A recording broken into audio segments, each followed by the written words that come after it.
我会揭露书中几个改变想法的技巧，找出负面思考的原因，以及迅速脱离负面思考的方法。就接着一起看下去吧。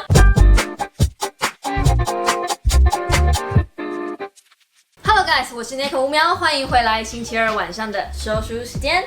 先跟大家说声新年快乐！2020的刚开始，想帮大家去除一些负能量，因为我手上这本《你相信，所以你成功》是我看过最合理的一本正能量的书。人会变成自己所想象的那一种人。很久以前我就分享过，思考会影响行为，而行为会决定命运的说法。事实上，当你决定相信某件事情，并且将之奉为圭臬的时候，人生蓝图的雏形也差不多就完成了。就像约定的梦幻岛里，孩子们相信妈妈会照顾他们，直到看见真相之前，孩子们都活在乐园里一样。信念的力量是很可怕的。我认识所有成功的 YouTuber 都有一个共通特质，他们都知道自己办得到，并且确信自己要往哪里走，因为他们相信自己能成功，然后 don't fucking care 别人怎么想。当然了，他们有损益评估，这个就不在我们今天的讨论范畴了。我在看这本书之前，并没有留意到这几个共通点，真的是最近才慢慢发现这件事情。连我老公也有这方面的特质，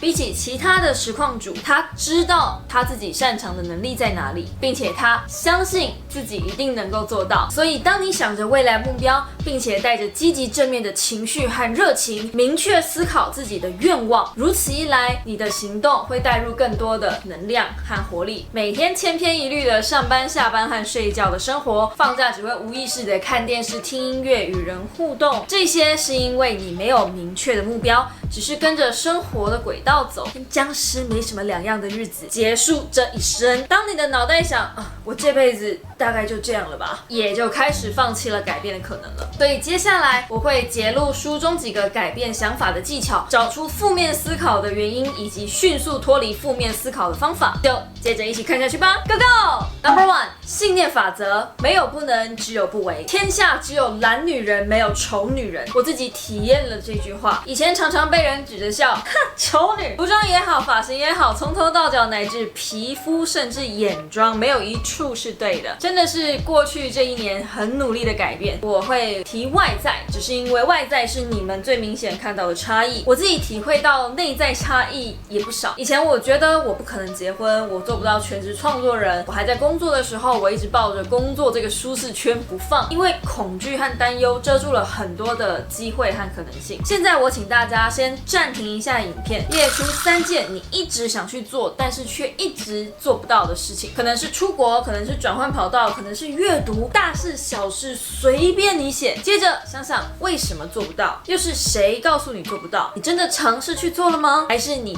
自认为做不到，所以就不去尝试了呢？大脑是一个很聪明的器官，为了偷懒，它可以做出任何阻止你进步和成长的行为。如果只是想想，就永远只能羡慕其他往前飞的人了。Number two， 吸引力法则，关注的生活圈吸引了什么样的生活？你一定有经验是看过某家店的商品，在浏览网站的时候，它的广告就会出现在浏览器的某个角落。生活也是一样的，朋友圈、资源、历练，进而演变成你的想法和情绪。这些记忆建筑了你的这个人的价值观，进而影响你对自己或其他人提出的看法。我们也可以解释成这一些过去的记忆充满了一个人的全身。当做能量来解释可能更简单一点。假设今天一个人的关注都是相对负面的消息，接触也比较负面的生活在比较负面的环境，他也比较难提出正面的连结思想。假设你身边有比较多的负能量，而短时间你没有办法远离他们，该怎么校正能量呢？首先，请你先准备一本笔记本，随时留意并且记录自己的状态，特别是面临抉择的时候，你会怎么想？把这个想法写下来，然后练习每次都尽量往正面的方向看事情。在一整天记录之后，可以更客观的面对自己的思考方式，练习一点一点用正能量替换掉负能量的思考吧。第三，投射法则，外在世界是我们内在的投射。最近我在看一本《有钱人和你想的不一样》，里面讲的观念其实也有一点像。如果想要靠自己的能力致富，那么就必须具备财富意识。除了阅读跟理财有关的书以外，认识一些很会理财的新朋友，懂得找出不同的赚钱方法，留意身边发财的机会，久了自然而然就会开始赚钱。不过大部分的人，包含我，其实都比较偏向贫穷意识，随时随地都在烦恼钱不够用，担心物价太贵，把自己封锁在一个我目前拥有的眼界里。其实负面思考是从小养成的，当一个新生命诞生，宛如一张白纸一样，所有的思考方式都是从父母那边得到惯性模式。之前讲过，情绪是世袭而来，今天就顺便分享一下，我们还遗传了什么拍咪呀吧。在心理学中有个压抑的习惯叫做我做不到，和另外一个强迫的习惯叫做我一定要这样做。第一个压抑的习惯来自于害怕失败，这种害怕源自于父母阻止孩子接触危险时的态度，或者在成长期被伤害性的责骂和体罚造成的心理阴影。很多父母以为就是一次考试的成绩打骂啊，对孩子来说是一辈子的失败跟挫折。请不要这个时候冷言冷语的嘲讽和玻璃心，很多时候都是连自己也察觉不到的人格成长伤痕。宁愿承认自己办不到，也不想被骂被笑。有不少大人在面对失败的恐惧反应，跟孩子怕被打的反应是一样的。于是我不行就是一个保护机制的直觉反应。还好，直觉反应只是长期思考模式所养成的习惯，只要是习惯，就有机会可以改变。还记得我之前说过的原子习惯吗？搭配刚刚的笔记本小技巧，让我们一起戒掉我不行这个口头禅吧。另一种负面思考是我一定要怎样怎样做，有点像是强迫症一样，要求一定要达到满分才愿意出手。大部分的父母为了方便养小孩，给孩子的爱都是有条件的，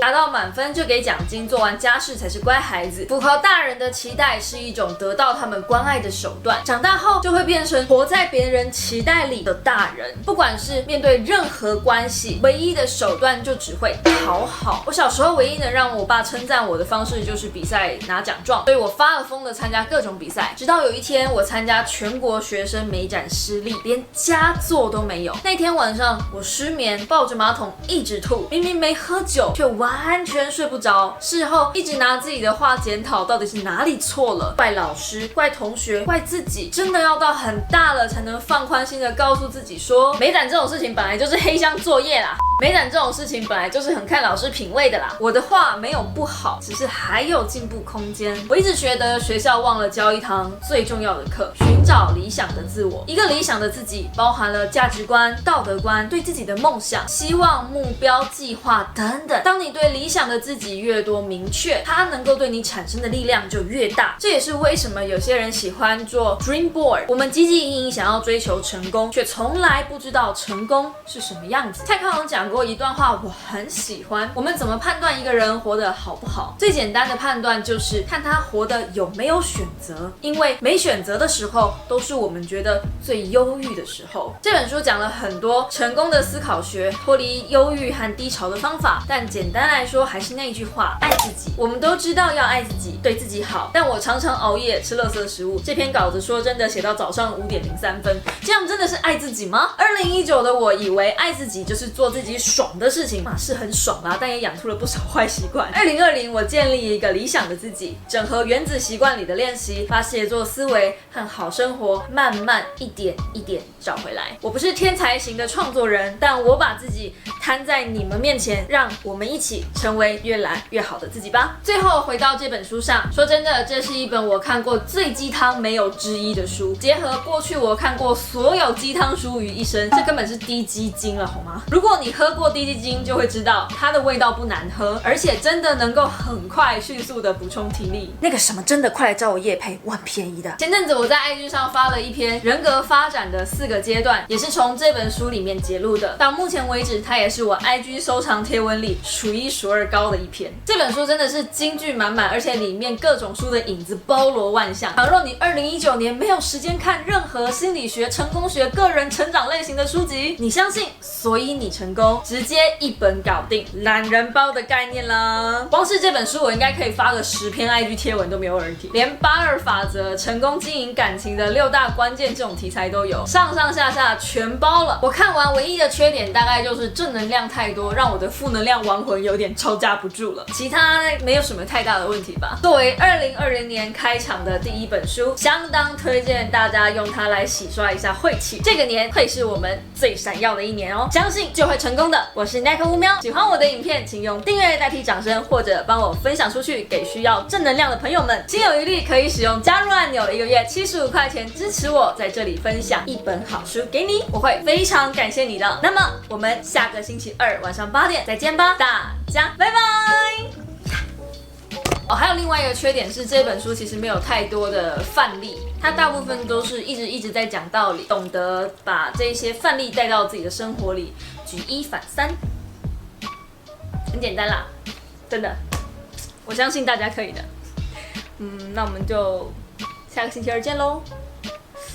不过下星期二我有可能不会出现，因为要投票啦。111，记得投票哦。我要回来高雄投票，投票。